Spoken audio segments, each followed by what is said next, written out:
This is the performing songwriter, and my name is Ray Naylor. When we think of writers of funny songs, some of the people that come to mind are Tom Lehrer, Adam Sandler, Victor Borge, and Christine Lavin. On an earlier show, New Jersey resident Carla Obrick was my guest. My guest today is also a writer of songs to tickle the funny bone, and his name is Barry Rabin. A lawyer by day, Barry Rabin can write a brief for the court and at night write a song about briefs. Writing a funny song is not an easy task, and I'll talk to Barry about how he does just that. But first, here's Barry singing one of his original songs. Well, this song is about a guy who lives not too far from here who gets his personal gratification in a rather unusual way. So,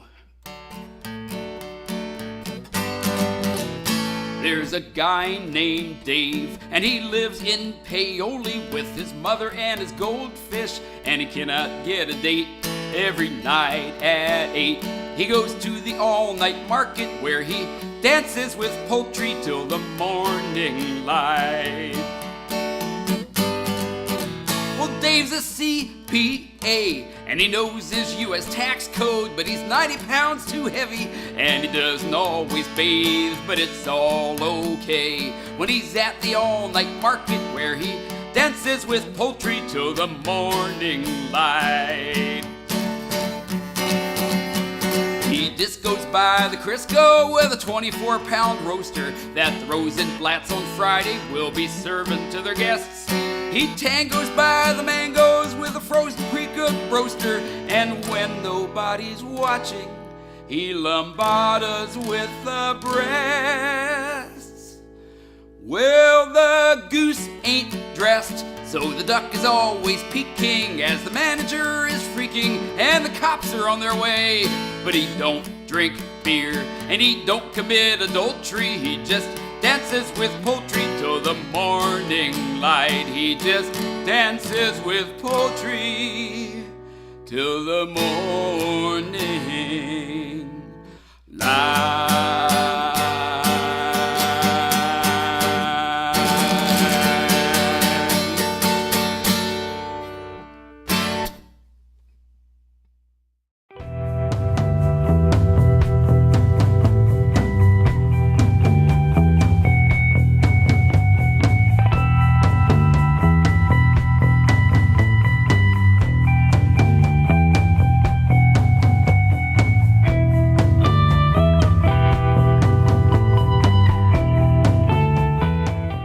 Barry Rabin, how are you doing? Doing great, thank you. We've known each other for a few thousand years. Forever, yes. I've reached that age where I realize there are people I have known forever. Now, that first song you just sang, what was that again?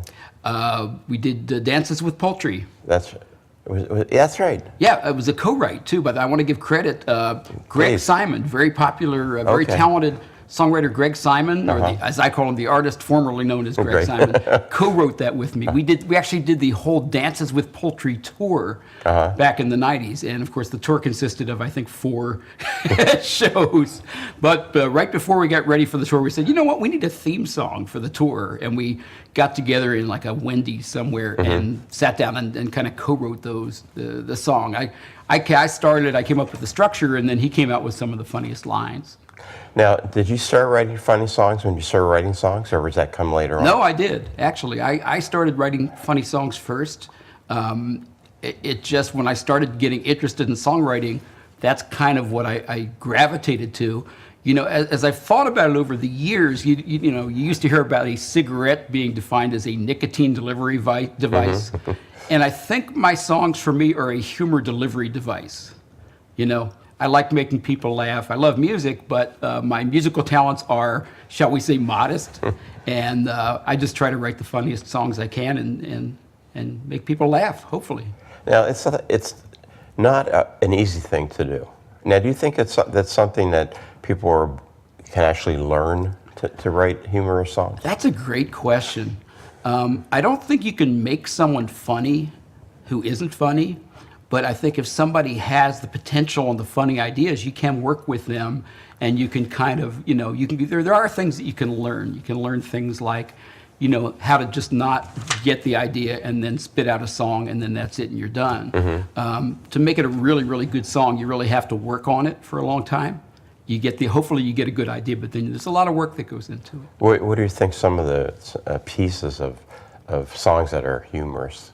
That's a great question. It's hard to say. I mean, they always say that the best humor, has to do with people's real life experiences and things that they recognize and sound familiar to them.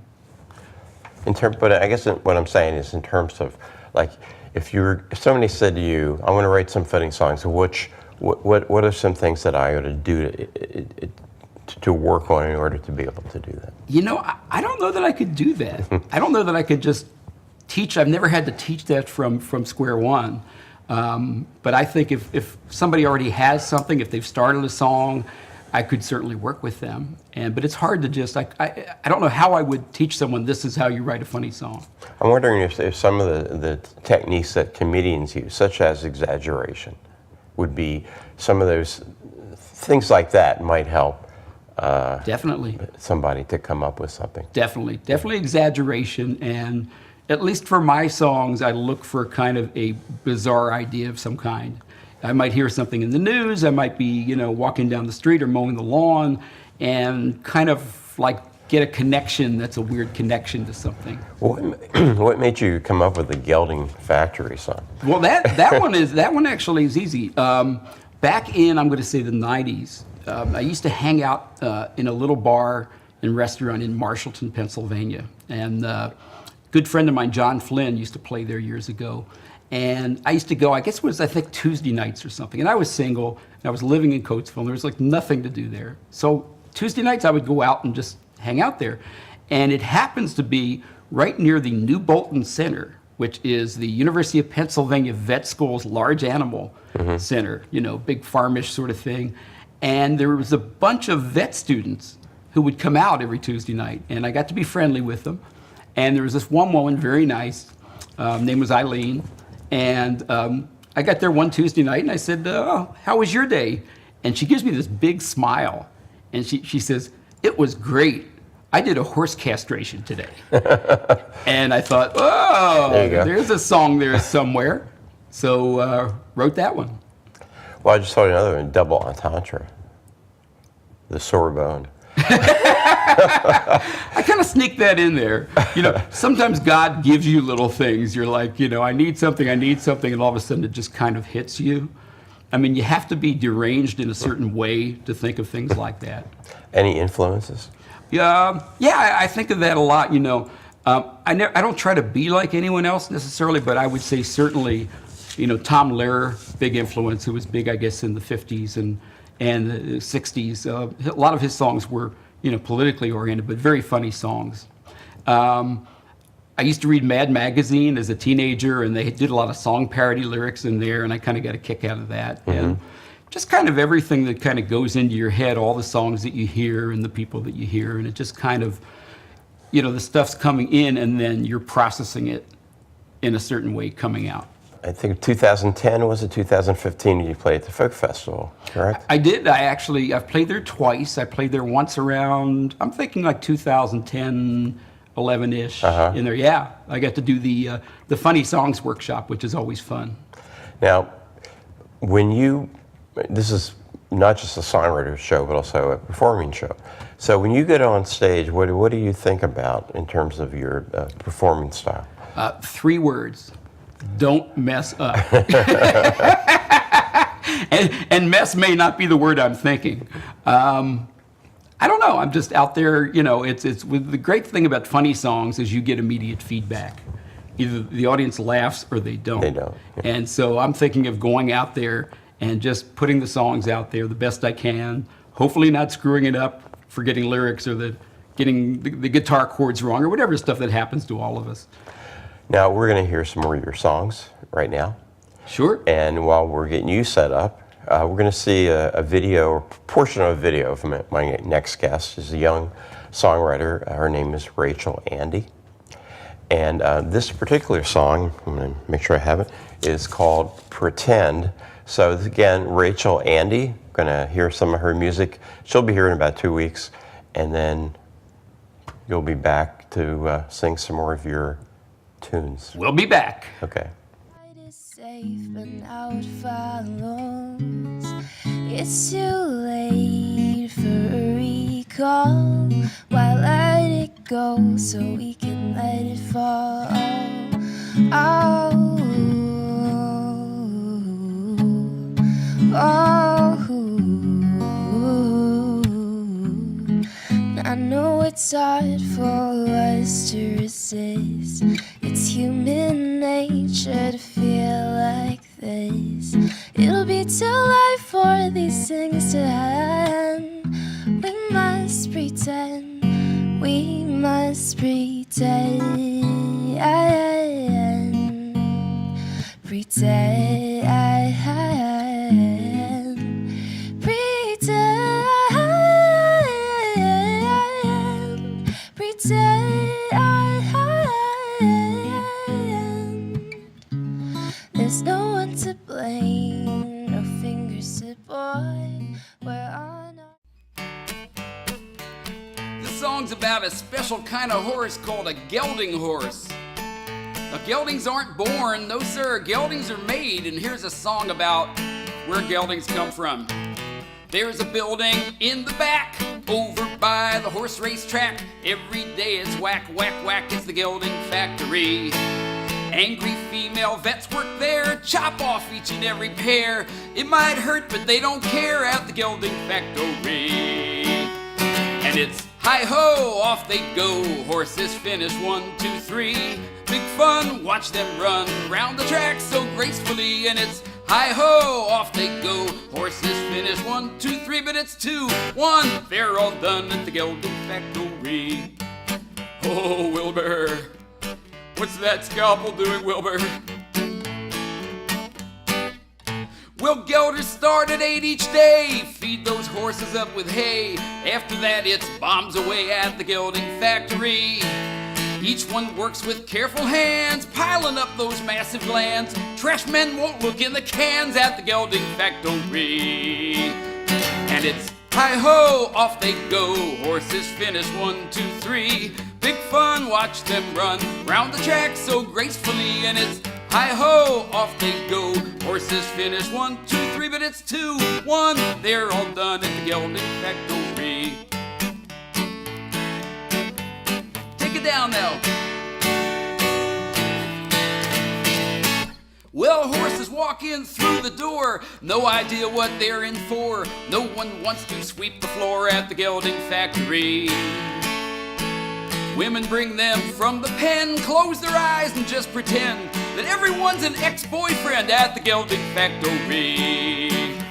And it's hi-ho, off they go, horses finish 1, 2, 3. Big fun, watch them run round the track so gracefully. And it's hi-ho, off they go, horses finish 1, 2, 3. But it's 2, 1, they're all done at the Gelding Factory. And it's 2, 1, they're all done at the Gelding Factory.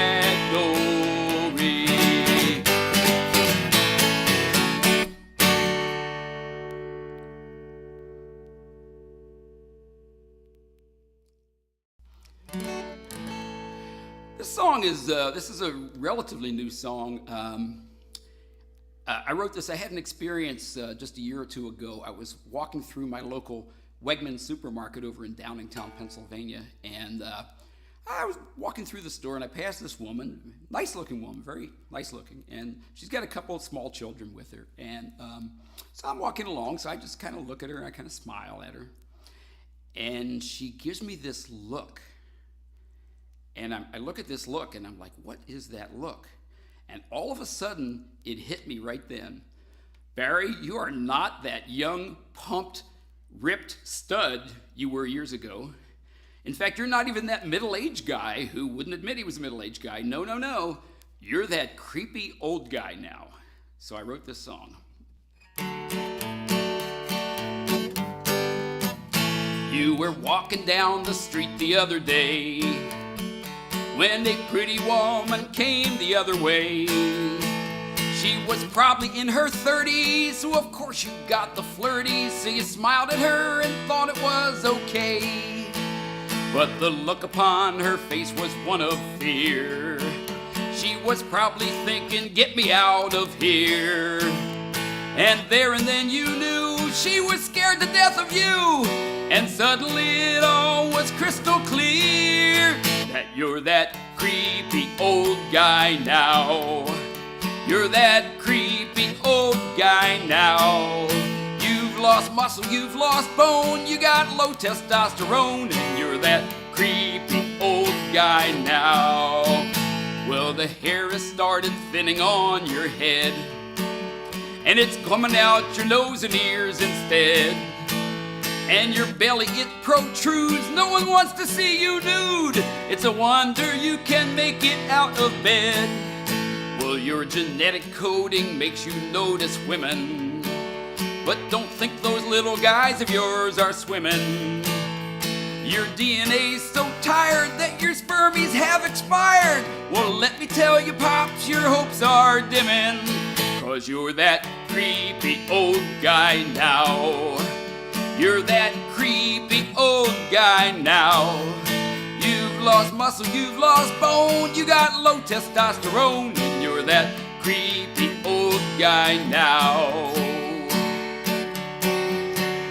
Well, you really shouldn't hang around the bus stop in places like New Jersey or Westchester. Even though the kids are really cute, you must stop, or they're going to call you in as a molester.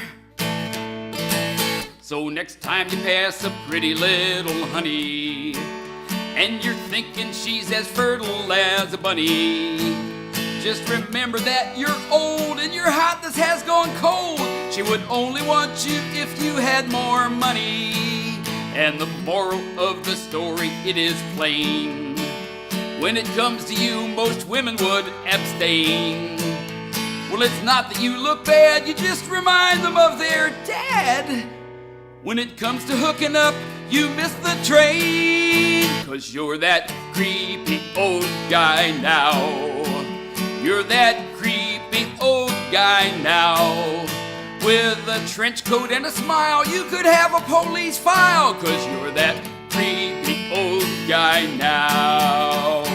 Well, your prospects aren't great, so just go home and master painting or calligraphy or something like that, 'cause you're that creepy old guy, creepy old guy, creepy old guy now.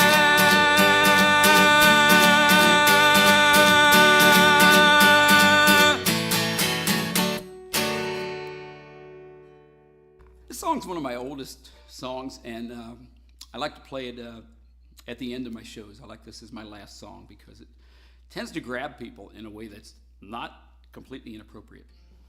You'll judge.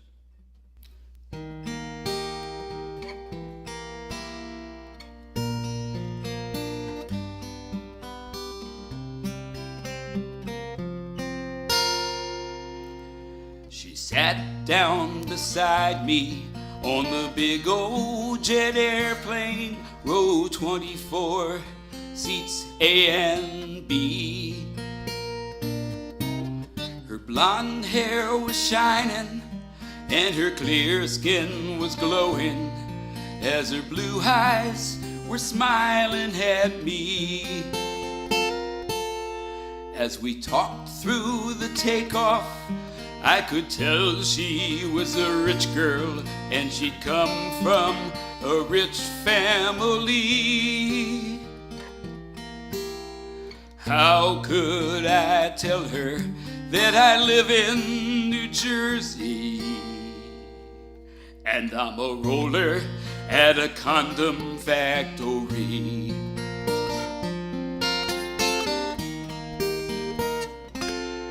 Well, Air France was bringing her home on vacation from her studies at the Sorbonne. I had been in Paris for French tickler training. And at night I walk the streets all alone. As we crossed the Atlantic, I knew that I loved her, but I wondered if she'd understand that I spend my days packing prophylactic devices at the biggest rubber plant in the land. Here's the chorus now. Roll on, keep singing that song. When love lets you down and your heart's on the ground. Roll on, when love's come and gone. Like a roller at a condom factory.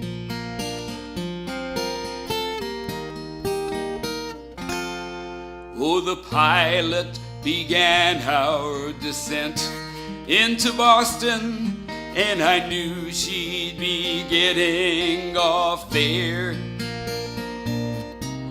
I wanted so badly to see her again, but I just didn't know how or where. If her world and my world could only be one, but I knew that would never occur. And I'd be back rolling those Trojans in Jersey that I'll never be using on her. Roll on, keep singing that song. When love lets you down and your heart's on the ground. Roll on, when love's come and gone, and the hard things are all you can see. Like a roller at a condom factory.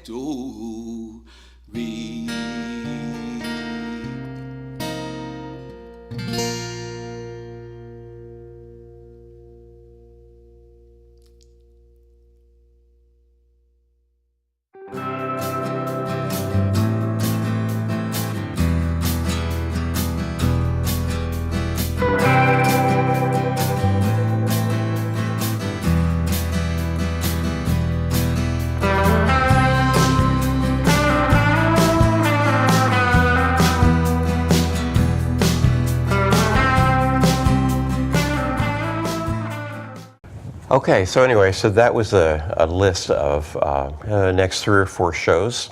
Again, the next one is Rachel Andy. Okay, now that last song was that you did, I'm trying to remember. I think it was Roller at a Condom Factory. That's right. Yeah, the song I hid from my children for many years, and for good reason. Where did that song come from? Where did that song come from? Gosh, that was a strange connection. I was on an airplane. I was like late 20s and single, and I was flying back from Europe. I got to go to Europe for 10, 11 days, and there was this very nice young woman sitting next to me as it happened, and I don't know, we chatted, and I was kind of processing that later on as I was thinking about the fact that I'm just this guy from a steel town, even though I'm not a steel worker, and just kind of my strange brain processing the connection between this person who is maybe different social class, whatever, and me, and doesn't make a lot of sense. But I always tell people, if you're looking for deep inner meaning from my songs, you got a problem, because, I think most funny people's brains are not made the same way normal people's brains are, and it's just how you process these things that come in, and hopefully you can make them come out in the funny way. Now, you have a few of your songs on recordings. You have one on an old, we used to call fast folk record, which is still available, I think, or at least available online. In my closet at home. Oh, yeah.